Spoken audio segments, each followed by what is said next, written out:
Yeah, I mean, there are so many matches on that list that I would love to watch. Like, I'd love to see Z play. I'd love to see Steven play. Messier, I'd love to honestly see him play again because he handled his Dondozo team way differently than the Dondozo team that we're going to see. Which is honestly what I would expect coming from Chuppa, as the Palmont on that team, the Glamora, Pokemon that we've all seen him run before. Alberto Lara, though, I see some favorites with the Garchomp and the Corviknight, but Skeledirge? That's a new one. Yeah, I remember trying that one out in the Regulation A. So again, I guess kind of thinking back to that alternate timeline version of Regulation B we're in now. Much like Dondozo, Skeledirge has the unaware ability, so both sides going to be no-selling each other's stat increases, which is sort of funny because both of them teams that are very much based on boosting their own stats. See Chuppa here with his team. 4 of the same 6 Pokemon that he used in the San Diego Regional Championships back in that Regulation A, swapping out to get Glamora and Talonflame, who we didn't have last time. Glamora kind of became a mainstay on the Dondozo team a little bit later in that season at the Oceania International Championships, and kind of just stayed forever on Dondozo after that, it's felt like. For sure, and I want to take a moment to talk about some of the newer techs on this team, though, because the Golden Go, I think, is a new addition for Chuppa to bring here. It's the set that I would expect coming into this tournament. You know, maybe something like a Steel attack boosting item over Life Orb in terms of that, but Protect, Nasty Plot, Make It Rain, very standard for Dondozo right now. Yeah, or excuse me, Golden Go. Yeah, and one of the best Pokemon in the format, right? I think it and Rillaboom are probably in a 2-horse race for that right now. And yeah, I think one thing that's great for Chuppa too is he does have experience with it. Unlike most Dondozo players, he was using it way back in San Diego a couple of years ago. So he's gotten to use this combination of Pokemon, at least you know, those 4 with Palmont as well, at a level that some other people haven't. Also just kind of fun to look at this team, really showing off some of the most powerful Pokemon from Pokemon Scarlet and Pokemon Violet, with 5 Pokemon that have all come out in the most recent set of games. Yeah, shout outs to Talonflame, the one outsider there who certainly will do its part in this matchup. But I think it's going to have to, as when you're the 2024 Toronto Regional Champion, you're running your favorite Pokemon, having that Talonflame on the team gives you a lot more options. I feel like you can maybe lead Talonflame Golden Go, you can maybe do Talonflame Glamora, and then Dondozo will also benefit from having a bit of a speed boost maybe prior to that Commander ability activating and boosting up all of its stats. Alberto, though, on the other side of the field, will have some speed control of his own thanks to the Tailwind Whimsicott, also running Sunny Day. But interestingly enough, that's going to be paired with the Skeledirge to boost those fire-type attacks and probably more likely take rain away from the field. Yeah, I mean, it's a great thing to have. Yeah. I mean, so, someone has been kind of standing rain this weekend. Sunny Day with Prankster, very frustrating to play against.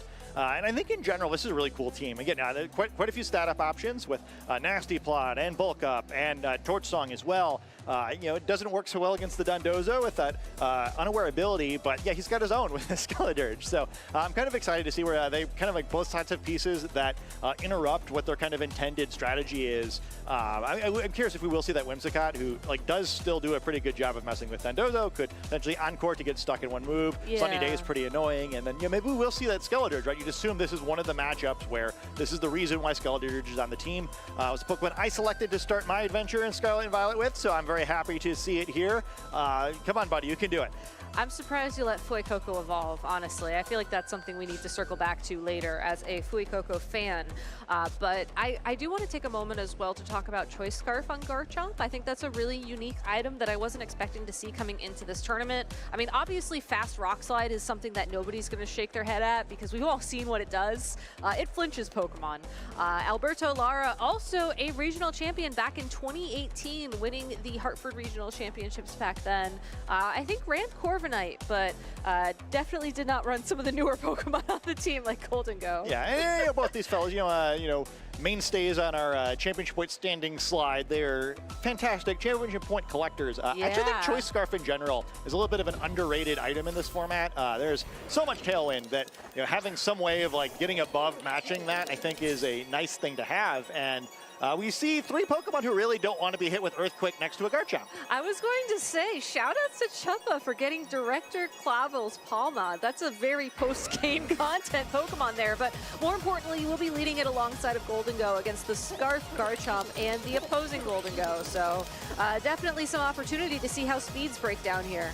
Yeah, and it's sort of a tricky turn again, because both players know that Choice Scarf is there. This is not best of one closed team sheet, so you're really going to lock into the Earthquake. Probably some thoughts that perhaps there is a Corviknight in the back, so you tried to get like ultra cute and catch it with electric type attack, perhaps.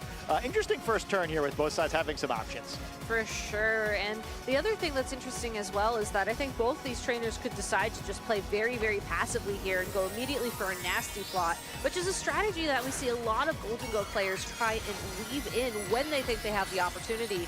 Alberto will take this opportunity to terrastalize that Golden Go into its steel typing, going to fake, actually not get flinched by that fake out as that's going into the Garchomp. Rough Skin dealing a little bit of recoil damage there. That was actually Chuppa's Golden Go that terrastalized, went immediately for Make It Rain, and that Garchomp is gone.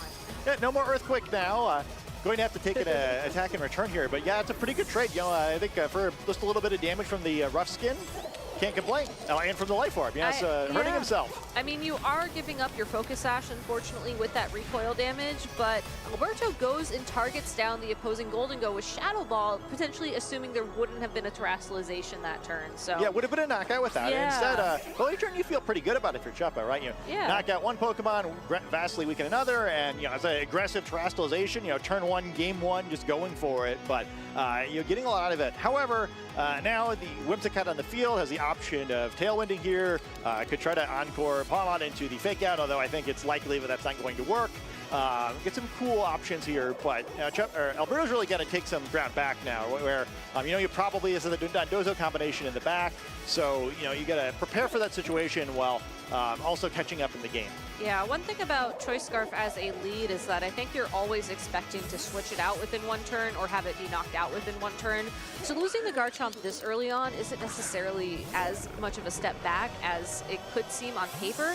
That being said, though, Chuppa is taking a couple of steps here, going to double switch into the Dondozo and Tatsugiri combination. So we'll only have one Pokemon on the field for the time being and will not be able to switch Dondozo out, as that's how this whole thing works.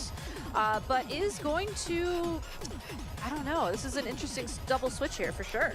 Yeah, I mean, definitely maybe causes Dondozo to get out in the field boosted a little quicker than Alberto was hoping for. I think a lot of playing Dondozo well is kind of keeping your opponent off guard, but potentially going to take one attack here. It'll be the Make It Rain. It will resist this attack, and Tatsugiri happily avoiding it from the stomach. And yeah, not too much damage there. Not too much damage at all, and Golden Go will be taking a special attack drop on top of that. And we do see the leftovers activate on this Dondozo to bring a little bit of that health back. So overall, a great switch for Chuppa. Yeah, when all said and done there, kind of lost the damage trade there with the Life Orb versus the leftovers. And I really love how aggressive that is from Chuppa. I think one really important thing when you're playing against Dondozo is that you want to make sure that you're kind of ready for it once it comes out, because it does so much damage while you're repositioning your board. I think Alberto probably wasn't expecting it yet, and we do see Skeledirge, so there was no option for Corviknight in the back. Instead, the unaware battle between these two Pokemon. Moonblast will do a little bit of chip damage, but that Skeledirge showed up just in time to take an Earthquake. It is going to be super effective, but it's not going to do a lot of damage because of that unaware ability. It works two ways. Not only is the Pokemon attacking you unaware of your stat changes, it's also unaware of your stat changes when you're taking damage. Yeah, and I was going to say it takes it really well. Yeah. I had just been thinking before I saw the damage there. I was like, one of the tough things about how quick Chuppa was to get that on the field is now you have to switch into the Earthquake without having the opportunity to terastallize Skeledirge first to remove that weakness to Earthquake. Didn't really matter, where still not even close to a 2-hit KO. And yeah, you see why Skeledirge is on the team right now. Yeah. Not such a popular Pokemon, but when Dondozo is such an important team in the metagame to counter you, you can afford to have a Pokemon on your team whose main job is to help deal with stuff like this. I feel bad for this Whimsicott, though, as Moonblast did not do a lot of damage, and it almost feels like it's stuck out on the field for the time being. We will see the terastallization come through from Alberto, and like you were hinting at, it is Skeledirge turning into that Fairy type, so no more weakness to Earthquake. Yeah, and Whimsicott might not be in such a bad spot, right? It's not going to get too much done, but what Pokemon does against Dondozo? But its support moves can still be useful here. Sunny Day going to weaken any potential water type attacks. They're now both immune to dragon type attacks, and if we see any Torch songs, I'm sure Skeledirge will appreciate the sign. Here comes another Earthquake, but it does even less damage to Skeledirge this turn.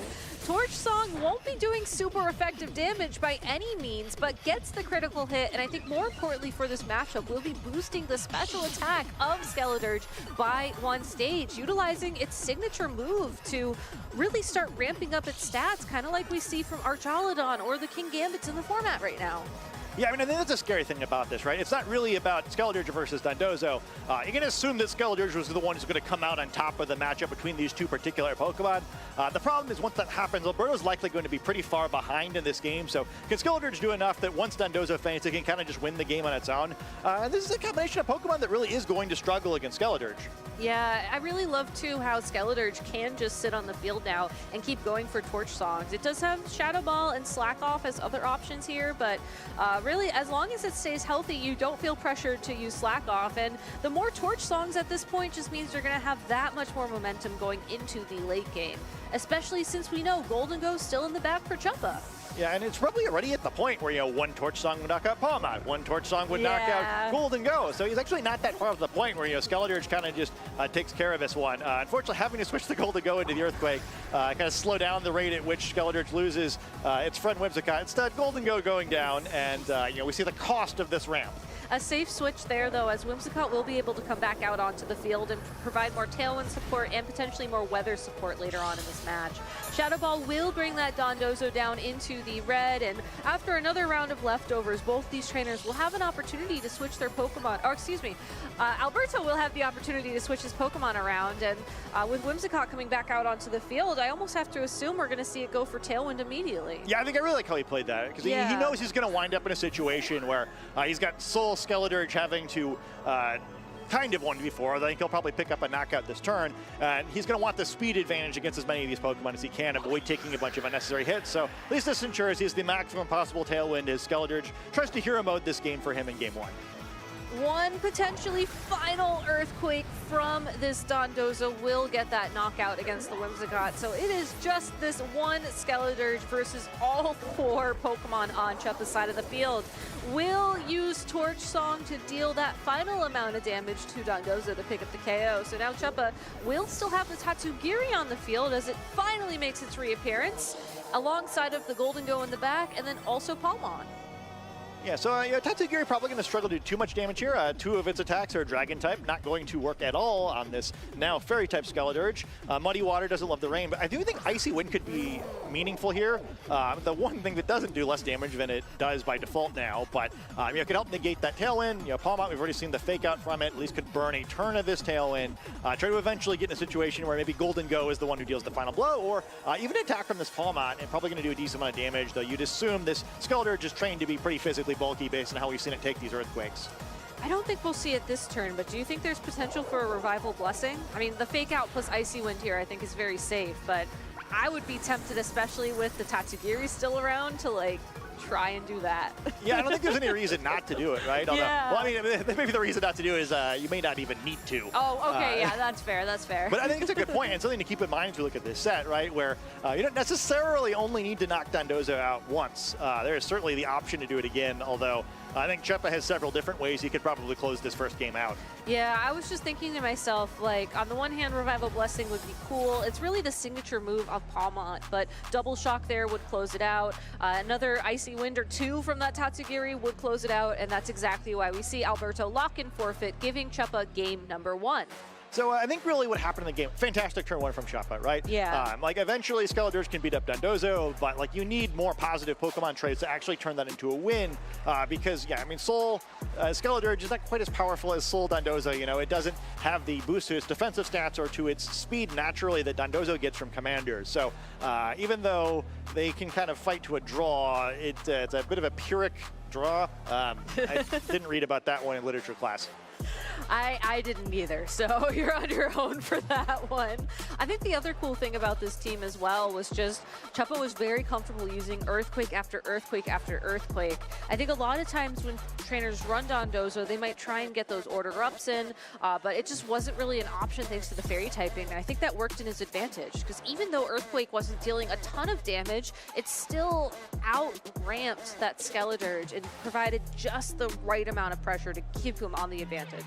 Yeah, and I think kind of on Alberto's side, I feel like he kind of has to use a pretty similar combination of Pokemon. I mean, I think bringing Corviknight is an option, but all it's really going to do is like survive while Dondozo's out there, which maybe that's enough. It's just a matter of like, well, can you still get to that position efficiently where even though Chuppa hadn't seen Alberto's fourth Pokemon when he sent out Dondozo, he knew it was going to be Skeledirge, right? Because you have to bring that in this matchup. So he had all the information of like, all right, I'm pretty safe just to Earthquake my way through this one.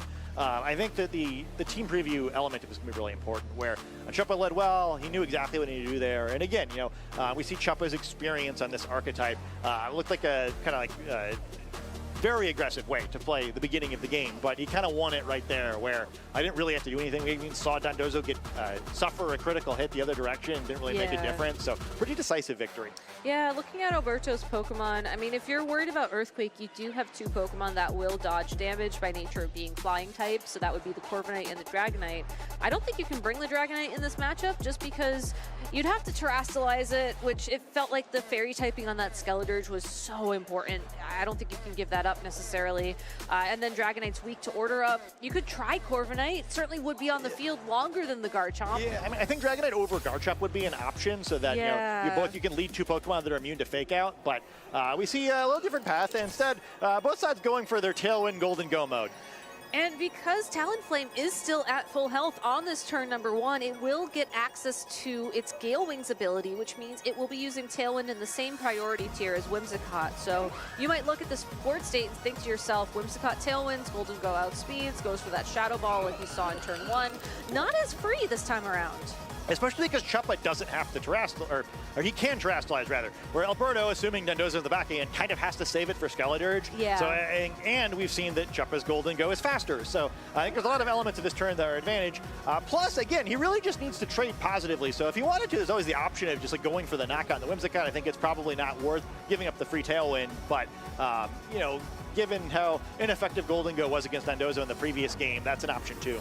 Yeah, you do have to watch out as this Whimsicott has access to Encore, so we might see the Talonflame go for a Tailwind and then immediately switch out previously. But in terms of starting things out, Chuppa will be starting things in the same way as game number 1, going straight for that Steel-type Terrastalization on the Golden Go. But Alberto making a huge adjustment here, Terrastalizing his own Golden Go. So a very different plan. Like, Operation Skeledirge didn't go the best. Perhaps hoping that maybe there is no Dondozo this time, or just thinking he has a different solution to it. Here comes Tailwind from a Whimsicott, and I have a feeling there will not be a second Tailwind close behind, as we know that Brave Bird is going to bring Whimsicott straight down to its Focus Sash. So while Alberto's Golden Go will be attacking first, we did see from the previous game that Chuppa's own Golden Go could have taken a Shadow Ball. Instead, it Make It Rain will actually almost KO the Talonflame. That does a ton of damage. Chuppa will be able to pick up the KO, though, with his own Make It Rain on the opposing Whimsicott to close out this turn. Yeah, so once again, we're going to see Chuppa get the Pokemon advantage immediately, but I think it's kind of an interesting spot for Alberto this time. Again, it depends on what's in the back, or like, is there some way you can still handle the Dondozo? I guess potentially Skeledirge can still beat it with how little Earthquake was doing last time. But I think what's critical is, as you mentioned, this is not the Pokemon X and Pokemon Y version of Talonflame. It does need full health to have access to Gale Wings. No longer has priority with either Brave Bird or with Tailwind, so there's now a real path, at least, to never letting Chuppa get a Tailwind up. And letting this Golden Go pick up a knockout, but you know, if you Make It Rain again, you're going to wind up at -2, likely needing to switch out, although I guess it doesn't matter if it's Dondozo. It doesn't, but I think another option to consider here is that Chuppa could try and start to stall out some of the Tailwind turns on the opposing side of the field. This Talonflame does have access to Protect. I know in previous formats in particular, you just don't have the room for it. And while you want to try and be smart sometimes and not just click the double Protect, in this particular situation where your opponent can get the double knockout pretty comfortably, I like this play from Chuppa. You know, maybe double Protect for sure this turn, potentially even roll the additional Protects the following turn, and just hope that that buys you enough time to get through Tailwind so that when Dondozo does make the field, it can really start threatening that Skeledirge immediately. Yeah, I mean, I think this is a pretty low-risk play. Yeah. I mean, in theory, you're giving up a potential nasty plot on the other side, but I think that the upside of that is low, and this is likely going to wind up in a fight with an unaware Dondozo anyway. We do see Alberto just goes for the attack, so nothing's really going to happen at this turn. And one of the weaknesses of Skeledirge is even though it's a boosting Pokemon, it needs to do damage in order to boost. So unless it's going to attack the Golden Go here, which would be pretty hype, but a little crazy, not what we see here. And Chuppa gets rid of one turn of the Tailwind without really having to pay. This becomes a more interesting turn now, right? Yes. Where you immediately go to Dondozo. If you do immediately go to Dondozo, which slot do you go for? Or can you successfully line up Tatsugiri with the Torch Song to negate Skeledirge's turn for a second time in a row? I think that makes a lot more sense to me than the double. So we'll have to see which side Alberto guesses as he tries to catch Dondozo with a little extra damage. Yeah, this is the tricky part about this turn too, right? Is that I feel like sometimes when you switch Pokemon in, there's always like a science to it. You know, you want to send this Pokemon into this spot so it resists this damage. Knowing that one of the Pokemon just kind of disappears after it takes the field, and knowing that Unaware basically makes it so you don't have to worry too much about stat changes or whatever. Like, I feel like you just have to guess here. And you're either going to guess right or guess wrong. So we saw, since we're seeing Chuppa's perspective, that the Tatsugiri is coming in on the left, which means Dondozo is coming in on the right. So the question is, did Alberto also predict this going into the turn? Yeah, because he really wants a single target attack with both of these. Yes, ideally now make it rain a lot worse than Shadow Ball. Can ignore his own special attack drop if he picks the right target. So we'll have to see, are the attacks going behind door number 1 or door number 2? And unfortunately, we do have to wait a moment here as Dondozo, as it does best, slows things down as it gets all of those sharp boosts. And Shadow Ball targeted the Tatsugiri slot. Torch Song targeted the Tatsugiri slot. What an incredible read from Chuppa. That's a huge read there. Dondozo much healthier than it would otherwise be. Now have the option, if he wants to, of protecting again to stop the Trick Room, or just going for the Earthquakes, feeling like, hey, you know, we're going to have to trade blows here, so it doesn't really matter if Tailwind is still active or not. I mean, that's the thing, right? In game number 1, we saw just how little damage Alberto was doing to the Dondozo. And yeah, Earthquake's not going to be getting any one-hit knockouts in this position, but I feel like because you're not taking a lot of damage in return, that's okay. Yeah, it's actually weirdly, I think, better to not try to stall at the Tailwind, because really what you want to do, all that really matters is getting as many Earthquakes out as you can to whittle down Skeledirge's partners before it takes out eventually Golden Go. But this time we do see the Corviknight adjustment, so it is Corviknight showing up over Garchomp, as we kind of expected, at least able to reduce the effectiveness of this Earthquake strategy. Yeah, unlike the Tatsugiri, who's just hiding out with Dondozo, Corviknight just floats over that Earthquake, and Torch Song will begin the process of getting what I'm assuming is going to be a lot of stat boosts on Alberto's side of the field.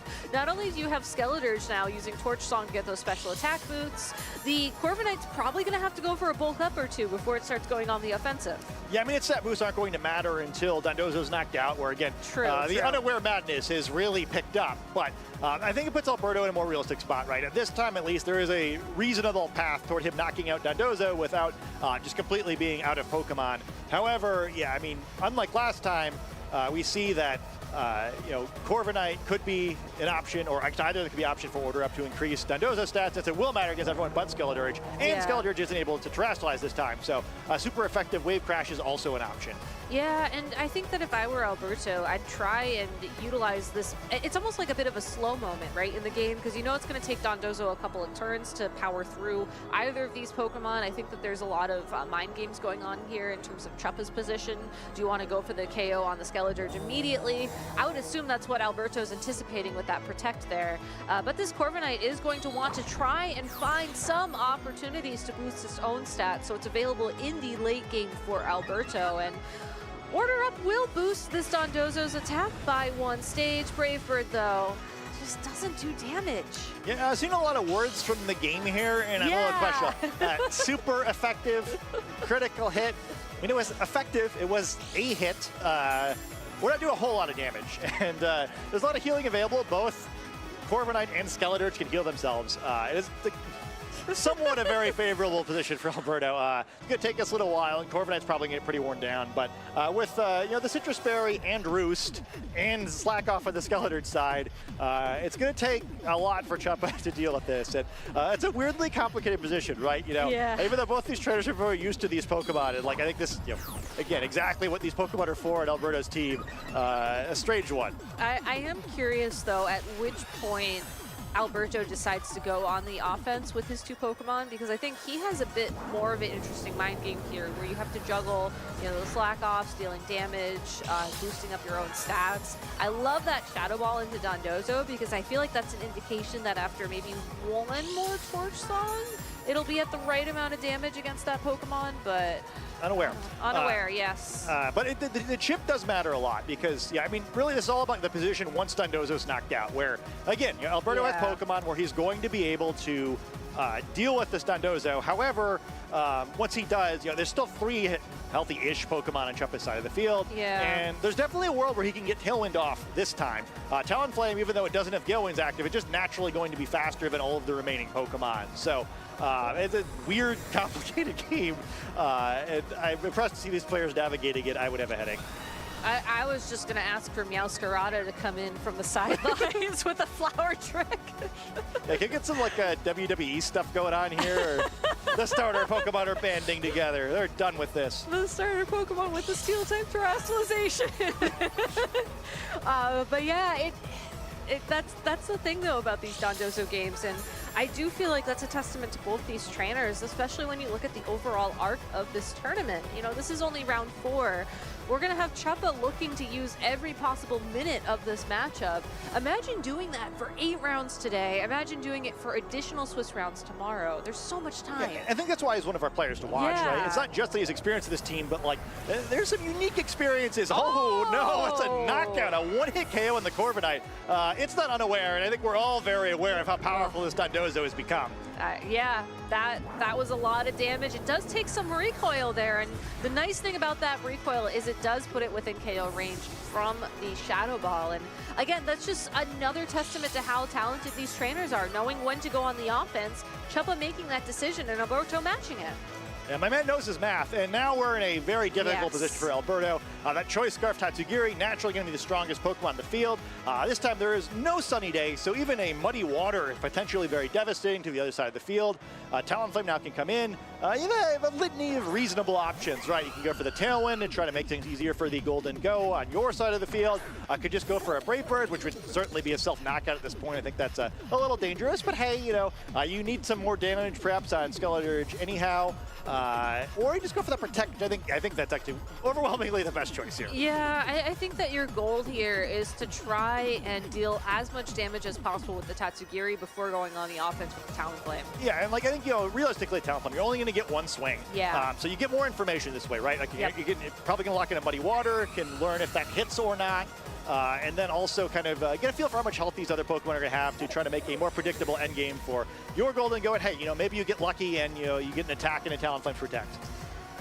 Muddy Water will not hit the opposing Golden Go thanks to that Protect, and will connect with the Skeleturge for an actually super effective hit. Shadow Ball, though, will return fire into that Tatsugiri, bringing it down to just below half its health. I don't think that special defense drop really matters in the grand scheme of things. I think what's more important here is that the Skeleturge would be KO'd by a second Muddy Water, and that's the information that Chuppa was looking for with the Protect. Yeah, I mean, suddenly Tatsugiri is looking like the sweeper here. It's like, hey, you may have knocked out Dondozo bot, but I'm going to deal with this one on my own. What's really interesting to me here is just how quickly the tides have turned. Everything was so slow with Dondozo, with Unaware, no double Protect to slow things down further.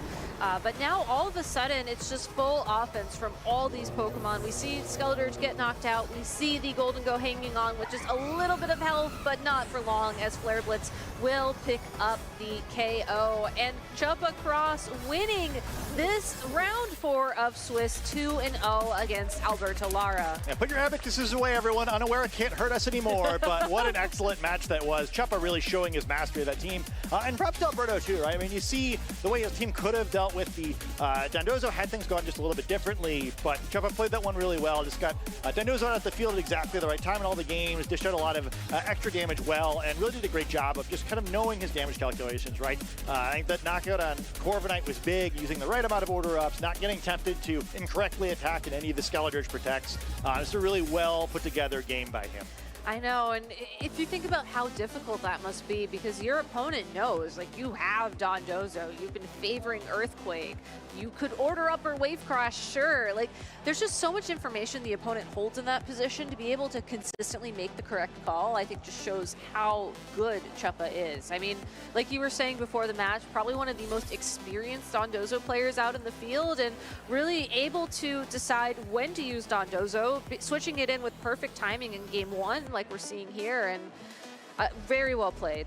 Yeah, and I think it's kind of tough in the other direction too, right? I think Alberto played a pretty good set himself. Certainly would have liked, I think, turn 1, game 1 to go very differently, but his adjustments, that was pretty reasonable. And I think it really just shows the power too of Chuppa's team, where you know, Alberto has like some pretty specific counters to Dondozo, and like he set them up kind of the way he wanted to both times, and like neither way really worked, right? Like I don't think Alberto made like especially any wrong reads, other than again, you know, like the very beginning of the games, it just like his team did not win against Chuppa's team. It was really what happened there, right? Where I think it was really see why Dondozo is such a team to be feared in this format. It is, and I think that also goes to say a lot towards what kind of format this is, and I think that's one of the unfortunate things we took from Regulation G is just you can't counter everything. You know, you gotta pick your wins and losses, and while I think Alberto has a great tech with that Skeledirge, an experienced Dondozo player will probably know how to navigate that and make it a lot more closer than one would like. Yeah, I tried Skeledirge a lot in Regulation A, and unfortunately, I felt like a lot of my games looked like Alberto's did, right? Where like it almost worked, and like, oh, you kind of see what I was getting at here. I know one thing I saw back then is that Skeledirge tended to use Will-O-Wisp more, which I think makes it a lot easier to not lose all your friends. But I mean, still, I mean, it's really tough to give up that move slot, and you know, we kind of see, you know, we saw at least 3 of the 4 moves that Skeledirge was using there, and you have to give up Protect or Slack Off realistically in that situation, and then without Slack Off, you don't really like counter Dondozo correctly anymore. So you know, you can't have 5 moves. You can't. As much as I think a lot of us would like that, you really can't. And at the end of the day, I do think as well that if you hit somebody like Chuppa in round 4 of your tournament and your Dondozo matchup isn't the greatest, I think it's an okay L to take. You know, it is your first loss of the day, and like you were saying earlier as well, you really want to win out for as long as possible with the new Swiss format of these tournaments. But also, like, you know. Yeah, sometimes it's going to happen, right? Yeah. Where, I mean, like, you don't want to get matched with other players who are, you know, like, also obvious top 10 players in your region. Sometimes that's going to happen earlier in the tournament, right? You know, sometimes you get your round 8 pairing during round 4, and like, unfortunate. But I think if nothing else too, I mean, I don't think you leave that match feeling too bad about it if you're Alberto, where like, he didn't beat this Dondozo. I think, you know, perhaps a lesser Dondozo player, the match goes very differently, right? I think a couple of errors and you see that the result of that match switches. Chuppa's not going to make a whole lot of errors, right? I think he's kind of talked about that in interviews before, right? Just like not messing up is a big part of his strategy, and he's so prepared, and that's why he has achievements like these. I was going to say, did win Toronto Regionals last year, got 2nd place in Portland Regionals not long after. Top 16 at LAIC, and was a regional finalist in that first tournament with Dondozo back in 2023 in San Diego. And also, I think a new picture for him, which is kind of exciting for us to see. Yeah, I think everybody should upgrade their pictures a little bit. Right? They look like me and like my work ID card. You're like, I remember when I used to look like that. Those are the days.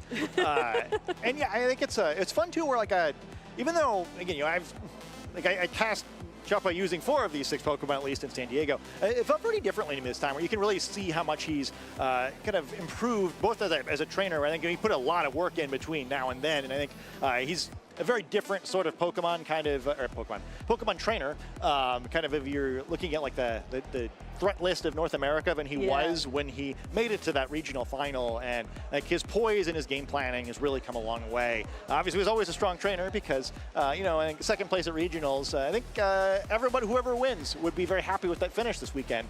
But I think watching his progress has been really impressive. Again, you know, a player who played back when I was competing, and at that point, you know, wasn't one of those players perhaps that you would expect to see with these achievements, but he's really put the work in to get here, and you see the results. Yeah, well, you've heard enough about us about Chuppa. Let's go ahead and talk to the man himself over in the lounge with Dwee. Please take it away. Dwee Ha here with Chuppa Cross. Of course, Chuppa, congratulations on winning Swiss round 4. How are you feeling right now? Feeling great.